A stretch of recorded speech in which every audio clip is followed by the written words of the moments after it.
Ballistics. The three, let's say, areas of ballistics: internal, external, and terminal.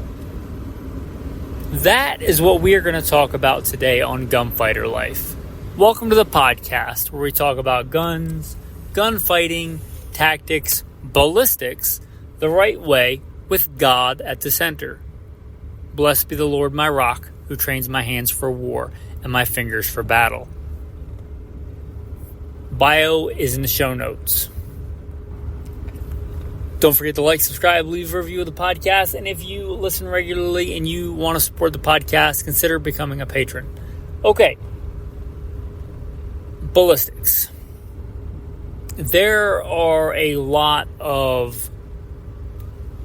There's a lot of talk about ballistics. Some things that apply to you and some things don't. Or they apply, but the marketing hype around them and the degree that people fawn over this thing, over that thing, is just, it's ingermane to your situation. So let's talk about internal ballistics. This is kind of what happens inside the gun from the time the hammer falls or the striker falls, hits the primer, you get that ignition, and the bullet leaves the barrel. Everything that happens inside the gun is your internal ballistics. This will have things like pressure curves, pressure spikes,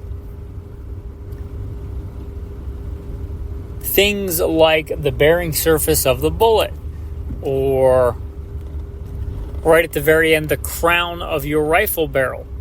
Perhaps the type of rifling that you have inside the barrel. Is it 5R? Is it 6 right-hand twist? The torque going on with the bullet.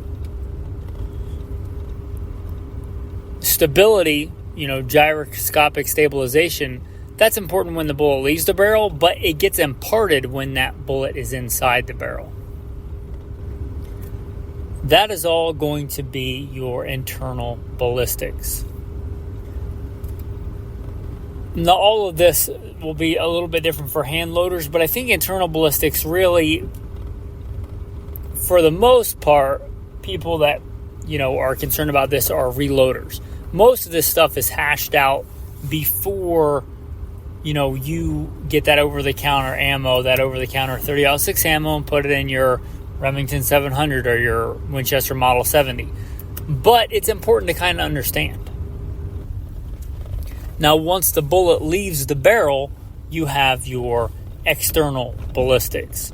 How that bullet flies through the air, this is one of those things I think is way overhyped for most people, right? If you are shooting most of your shots past 600, 800 yards, especially for just steel shooting, this is a big deal.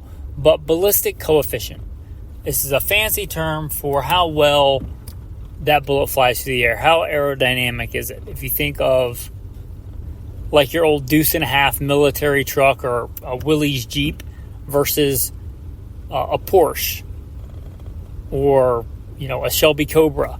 One of those is a lot more aerodynamic than the other. If we applied that to cars, we would say, a Shelby Cobra is way more ballistic coefficient than a Willys Jeep. Or if you applied the car thing to the bullet, you would say, 140 grain Hornady target match type bullet is a lot more aerodynamic than the old 6.5 by 55 Swede 6.5 millimeter 160 grain round nose. Now there can be some meaningful differences in this, but most people, if you are shooting a round nose bullet, you're either doing it because you're relegated to having to hunt with the lever action or something, or you just want to because you're hunting in thick cover for like thick timber for elk and you want to use a 220 grain round nose. But most people today are using a modern Spitzer bullet. If you talk about, for a 30-06 to 168 grain has a better ballistic coefficient than the 150 grain, it probably does. Is that really going to matter to you in most hunting situations? No, not Not if you hunt what I would consider ethically inside 300, 400 yards. Because I don't care how good a shot you are. I've said this before. It may be controversial, but I don't really care. I don't care how good a shot you are. I don't care if your rifle is a .000001 MOA rifle and you can shoot .00001 MOA and you can call the wind perfectly, which I don't know anybody that can. You can call the wind perfectly, or you were in some kind of environment where there was absolutely no wind, right? And you have all the whiz-bang stuff and all the electronics and all the stuff, and you call that shot perfectly. Well, most things you're going to hunt, like cervids, even-toed ungulates, if they're awake, they're a lot of times feeding. They're moving. They're either feeding or moving somewhere to feed. So the time of the flight of the bullet, let's say the time of the flight of the bullet past 400 yards is a second and a half. Even if you call that shot perfect, there's no guarantee by the time the bullet gets there, the animal's going to be there. So unless it's like a survival situation. 800 feet, turn right onto National. Unless it is a survival situation, or maybe don't lob that round out there just to hope you hit something. But inside 300 to 350 yards, the difference between a moderate BC bullet, meaning a modern Spitzer bullet, but maybe with a flat base, 150 grain 308 and 168 grain, it's probably not going to be a factor. So that's what I'm talking about what applies to you and what doesn't. Inside 200 yards, we're talking the differences are academic. They're for people like me that are ballistic nerds only, and won't make any difference as to whether you get your animal or not, or anything like that, or something to that effect. Kind of, tangentially related is sectional density. Now, sectional density may be a factor. But if you're using a fairly appropriate caliber for your game, it probably with most modern bullets is not going to be a factor, And a lot of this depends. Let's say we're sticking with the 308.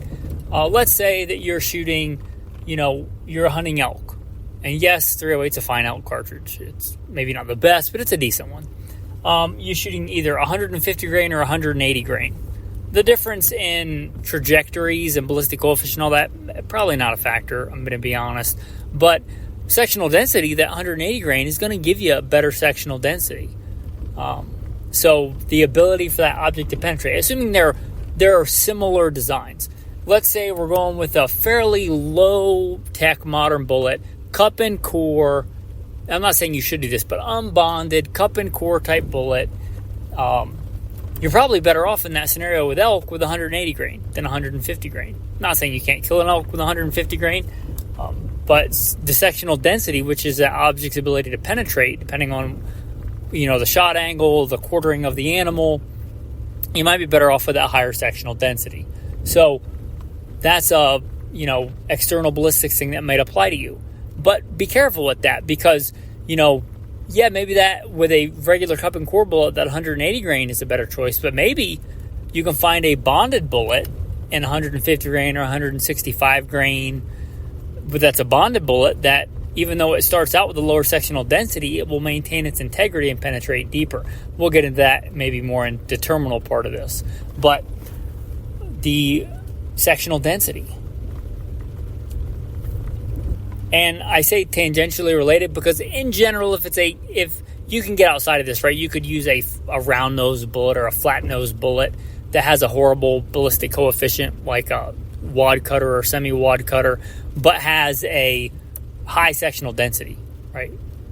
But in general, if it has a higher sectional density with modern bullet designs, it will have a higher ballistic coefficient. Which is the ability to fly through the air. So you may get a bullet with a high BC or higher BC, not because of the high BC, but because you want the higher sectional density. Velocity and drop, right? External ballistics, how much your velocity drops or how much your trajectory drops. Now, all bullets pretty much fall at the same speed towards the ground. If you take, and this is kind of weird to think about because it doesn't seem like this to us when we're shooting, but if you take a super slick BC bullet, high, super whatever velocity, and you drop it from let's say shoulder width, the shoulder height, the height you're going to be shooting at, standing. You drop all that one and a soup can, full wad cutter, and a round lead ball from a musket. They're all going to hit the ground at the same time, right? That's how that works. But because of velocity, that bullet is going to travel way, way farther in that amount of time. They're all going to hit the ground at the same time. If you shot them from the same height, they're going to hit the ground at the same time, but they travel a lot farther.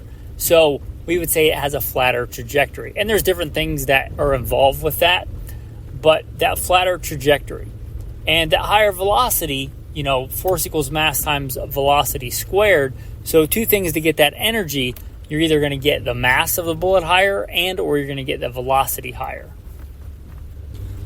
And it's velocity squared. So when you look at something like a 45-70 with a big bruiser, crazy heavy, Mack truck of a bullet, but it's going at fairly pedestrian velocities, and then you look at, a 308 or a 30-06 that's a way lighter bullet, but it's going at modern velocities, 2,800 feet a second, which is not screaming fast, but it's a modern cartridge. You're like, how does that have the same energy? Well, because it's going way, way faster than a 45-70. So force equals mass times velocity squared. So you can get the energy even with the lighter bullet. Now, if you're talking about just punching a hole in a piece of paper, not really a big deal. But in general, unless you are just talking about punching a piece of paper or connecting with a steel target, if you're talking about actually using it for defense, or you're talking about, hunting or survival, you probably want to connect that bullet with something that you can eat or something that is trying to kill you and put it down. Once that bullet connects with something other than air, right, this is where we get our terminal performance, our terminal ballistics, how that projectile performs in the intended target, assuming that intended target is not paper or metal, piece of metal, because then it really doesn't matter if it's a frangible bullet or a varmint bullet or a copper solid, right? None of that really matters for that. But we start getting into the terminal ballistics. What does that bullet do when it connects with its intended target? Sometimes this really matters, and sometimes it doesn't matter as much as you think it does. Now, the 9mm, it is the de facto handgun cartridge of our time. You can emote all over in the comments about that. You can get mad and stomp your feet and think it's a poodle shooting caliber or whatever, but 9mm is the defensive handgun caliber of our time, like it or not. There is a vast difference in the performance of a, let's say, 115 grain FMJ, just range fodder ammo, and 115 grain, and this is not because it's the best one, or I'm just picking one, 115 grain Spear Gold Dot. Even though they might be going at the exact same velocity, exact same bullet mass, they have the exact same energy. And if you shot a piece of steel, like a steel pendulum, they might swing exactly the same. But if you connect with tissue, they're going to perform radically different in terminal performance. One, it may be tumble. It may just go straight in and out and make a fairly small, unimpressive hole. But the hollow point, because of the way physics and stuff work, it's going to fill that cavity with some kind of material, and it's going to open that bullet up, and it's going to expand. And because it expands, it's going to disrupt more tissue. So even though those bullets have the exact same, mass and the exact same energy and the exact same velocity, the terminal performance is going to be radically different. Terminal performance is, or can be, important. You go back to that same scenario, right? If you're shooting for defense and you put it right between the eyes and the nose, right in that, fatal triangle, the central nervous system, and you take them out instantaneously, probably doesn't matter if you're shooting a FMJ, I'll be honest, or and I'm not telling you to carry FMJ, I'm just saying for that specific scenario, it probably doesn't matter. But if you're doing body shots or a Mozambique drill, it may absolutely. So that's why I would advise you to put some effort into that. And don't just think because it's a hollow point, it's going to expand. Is it widely tested? Is it tested at the velocities that you're going to be using it at? Because a lot of those hollow points are meant for going back to internal ballistics, they're meant for the velocities achieved and the powder burned out of a full-length fighting handgun, like a full-size fighting handgun, a 4.5-inch, a 5-inch barreled handgun, like a real man carries. If you're carrying a little snub nose or a little, baby, 2-inch LCP or something like that, it may not expand unless it was designed to. So don't just think because it's a hollow point, it's going to have good terminal performance. It has to be designed to expand out of the velocities and out of the parameters that you intend for that target. If we go to a hunting bullet, we talked about sectional density. That doesn't mean that it's necessarily going to perform well or better. If we look at something like a solid copper bullet, it may have a fairly low sectional density because copper is less dense, because that's, how the elements work. That's how the periodic table works. Copper is less dense than lead. So a similar sized bullet is going to have a much less sectional density than a traditional lead bullet. But it may penetrate even farther. One, because you may achieve greater velocities because it's lighter, and or because it's going to have more integrity and stay together. It may expand and still stay together, whereas a lead bullet may fragment, and when it loses mass, it may lose its ability to penetrate. So even though it may start out with a higher sectional density, it may actually have worse terminal performance than a solid copper bullet. And I say may. Right? You may want fragmentation. You may want that. If I'm shooting prairie dogs, I don't want, deep penetration, a lot of integrity. I want very little integrity in the bullet. I want it to fragment very quickly. So terminal performance, what do you want it to do? If I want it to fragment quickly, like on a let's say a rock chuck or a woodchuck or a marmot, or even smaller animals, I want generally screaming high velocity, and I want a very frangible or fragmenting type bullet, a varmint type bullet that's going to split apart very quickly and dissipate a lot of its energy in a fairly small target for the amount of power that weapon has. If I want the bullet to stay together, or mostly stay together, right? If you look at a partition, it's kind of a mix of these. The shank of it has a copper partition for, that's why it's called a partition. The back is lead coated in copper, and the front is lead coated in copper. And the front part, generally, depending on the velocity, will mushroom really hard and or fragment, but the shank will penetrate deeply because it stays together and has integrity. So it's kind of both. It's one of the reasons they have a really good reputation. Maybe you want that, maybe you don't.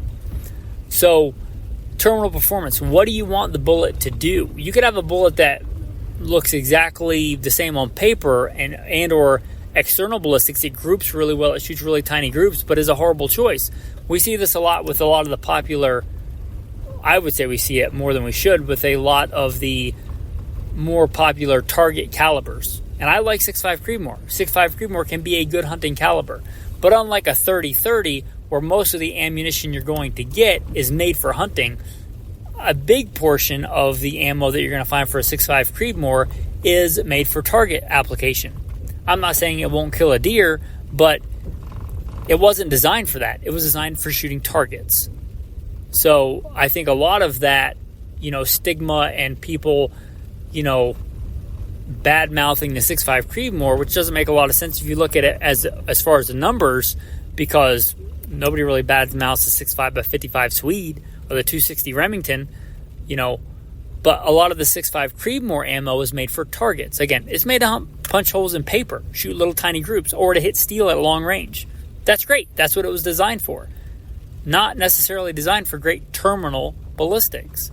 So if you go hunting, an animal with a target bullet and you get a less than stellar result, that's your fault. Don't blame the caliber. That was your fault for not doing the research. Oh, it shot a really tiny group. Okay, well, that's great. You hit the target. That's, problem number one. But can you put the target down? Problem number two. So, how accurate does it need to be? And are you willing to sacrifice, terminal performance for that? It really depends on what you're trying to do. Again, if you are shooting steel, does it really matter how great it penetrates? No, because you don't want it to penetrate. You're hitting a steel target.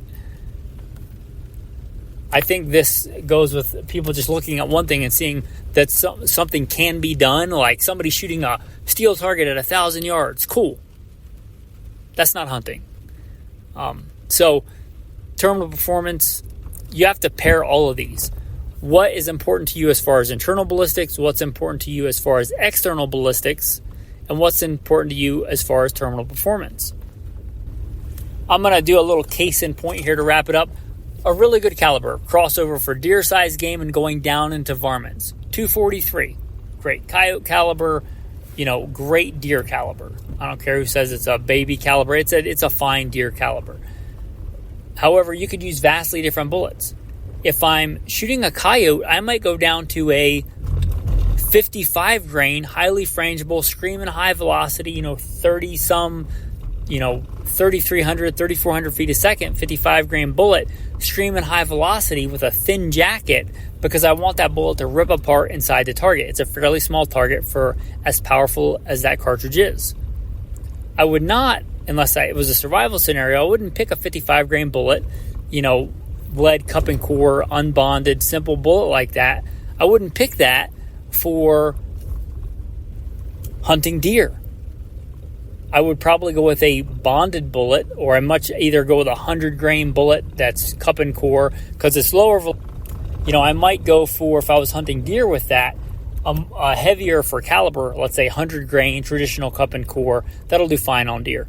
It's going a little bit slower. It's got quite a bit more mass. Even if part of it fragments, you should still have a fairly substantial amount that sticks together. Or you could go somewhere in the middle and go with like a 85 grain, but a bonded type bullet, or one designed for better terminal performance. That would be great. Probably more than you need on coyotes, though. So you might be giving up some trajectory. You might be giving up some velocity. You might be giving up a little bit as far as external ballistics go, but you might be gaining in terminal performance. So what are you trying to do?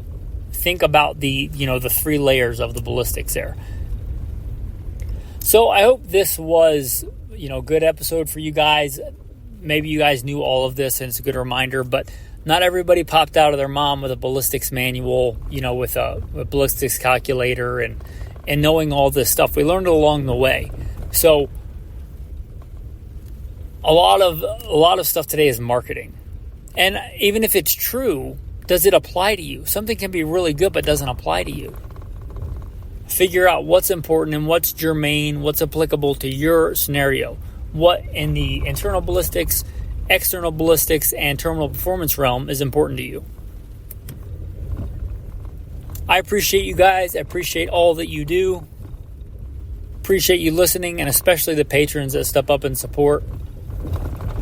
Tactical tip of the day. I'm on my way home on some really, really long dirt roads, and I am out doing a spring bear hunt. I got to work tomorrow, so I'm heading out, but long drive going super slow on dirt roads and in the middle of the mountains. So I went out today and I got pretty wet. It's raining. It's miserable weather, which usually makes for pretty good spot and stalk weather. I did not get a bear today, but I was checking out a new area. The tactical tip, I got back, my rifle was soaked. So what I did was crank on the defroster, not because I was cold, because I was moving around, rucking pretty hard up and down mountains and hillsides and stuff, but to dry out the gun. The gun was soaked. And I'll probably do a quick clean when I get home, but, if I've got a long drive home before I put that gun in a case wet, just set it up on the dash and crank up the defroster to dry it out. It's a good tactical tip there. Unload it so that Fish and Game won't have a fit if they see your gun laying up there on the dash. Unload it, maybe take the bolt out and just set it up there so it's obvious you're not trying to, hunt from the road or something, but have it up there and have the defroster cranked so you can get that water out of the action, out of the bolt, out of the between the fore end and the barrel, things like that. So that's a good tactical tip. Your tactical verse of the day. God resists the proud but gives grace to the humble. Submit therefore unto God. Resist the devil, and he will flee from you. Draw near to God, and he will draw near to you. Cleanse your hands, you sinners, and purify your hearts, you double-minded. Thanks for listening, and have a blessed day.